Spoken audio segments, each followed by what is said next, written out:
Le territoire Porte de Maurienne, c'est l'entrée de la vallée, un territoire petit en surface, mais grand par sa prééminence de se trouver à la confluence des vallées. Ça, c'est important.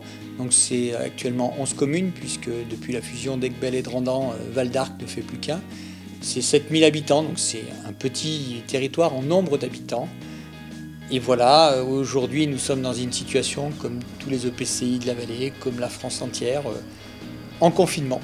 Alors je ne voudrais pas paraphraser tout ce qui a été dit et qu'on entend tous les jours aux informations, mais c'est vraiment une crise inédite, sans précédent pour nous, parce qu'on n'a jamais eu à gérer un tel phénomène. H1N1, la grippe aviaire, c'était par rapport à celle-ci un épiphénomène. Aujourd'hui, nous devons d'être tous concernés et mobilisés. Et j'ai envie de dire que notre maître mot, c'est l'adaptation.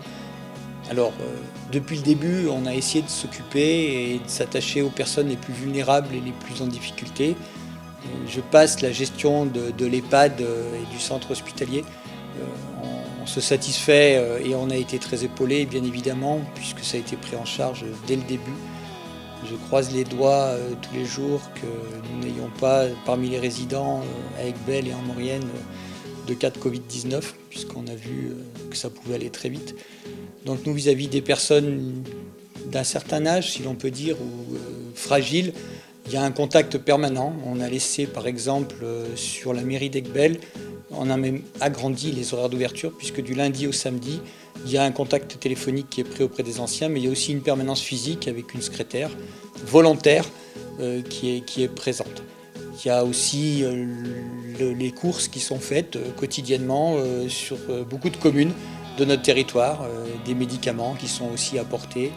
Et je tiens aussi à remercier tous les personnels de santé de notre territoire, des cabinets d'infirmières en passant par les médecins, et puis l'ADMR qui fait un travail absolument remarquable auprès des personnes âgées dans des circonstances et des conditions de travail, vous l'imaginez, excessivement délicates. Mais on respecte bien évidemment nos mesures barrières. Donc voilà, il y a beaucoup de solidarité qui se sont faites. Ça a dévoilé aussi les personnalités des uns et des autres, que ce soit des élus, que ce soit de la population, sur des gens qui se sont portés volontaires, par exemple, pour nous aider à l'organisation du marché ou à l'organisation de la chaîne de solidarité vis-à-vis des plus anciens et des personnes fragiles. Mais on a lancé très récemment une œuvre de solidarité vis-à-vis des habitants sur la confection des masques tissus à destination des habitants du territoire. Et il y a plus de 60 personnes aujourd'hui qui se sont réunies. Et au-delà des couturières, je tiens à remercier tous ceux qui ont fourni le textile, les bobines de fil. Et ça, c'est vraiment bien, au même titre que les élus qui se sont organisés pour le maintien des écoles, pour le maintien de la garde périscolaire, pour les enfants des personnels soignants. Ça a été pris en charge très rapidement au niveau de nos collectivités sur la base de gens très volontaires et dévoués.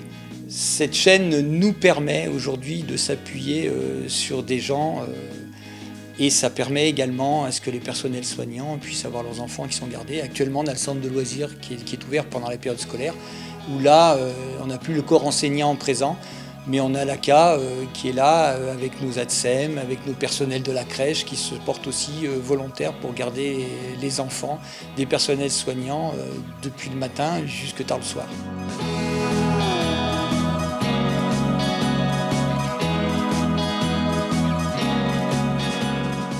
Alors il y a la Poste qui a enfin réouvert. On a les déchetteries qui sont ouvertes donc, au niveau du CIRTOM depuis lundi, hein, donc c'est très récent. Et puis il va y avoir la mise en place, puisqu'on a des réunions programmées. Demain, il y a des calls téléphoniques avec le sous-préfet et le DAZEN sur les conditions de réouverture des scolaires à partir du 11 mai.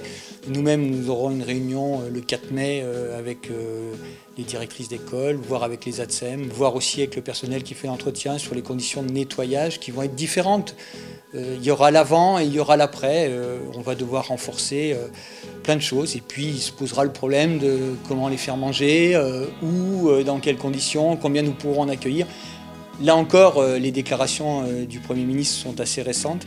Il faut qu'on puisse organiser. On a une petite dizaine de jours pour qu'on puisse voir combien d'enfants et dans quelles conditions on les accueillera à partir du 11 sur les petites classes, puisqu'on accueillera sûrement aussi à partir de la crèche, avec une ouverture de la crèche à partir du 11. Au-delà de la crise sanitaire, dont on ne connaît pas les difficultés pour les personnes qui en auraient été atteintes et quels seraient les effets secondaires, au-delà de la durée de cette crise sanitaire et des éventuels rebonds, il y aura une crise économique, c'est très clair, qui va affecter l'ensemble du territoire comme l'ensemble de la France. Donc nous, en tant qu'élus, il faut qu'on puisse, avec l'État, avec le département, avec la région, trouver les leviers qui permettront aux bars, aux restaurants, aux hôtels, aux coiffeurs, à tous les petits artisans et à tous nos petits commerçants de passer cette période par une complémentarité, par un panel d'aides. Il faudra d'ailleurs regarder à ce qu'elles soient complémentaires et ce que ce ne soit pas simplement un empilement d'aides auxquelles ils n'auraient pas droit. Donc bien mesuré. On va se servir de l'agence Auvergne-Rhône-Alpes Entreprises.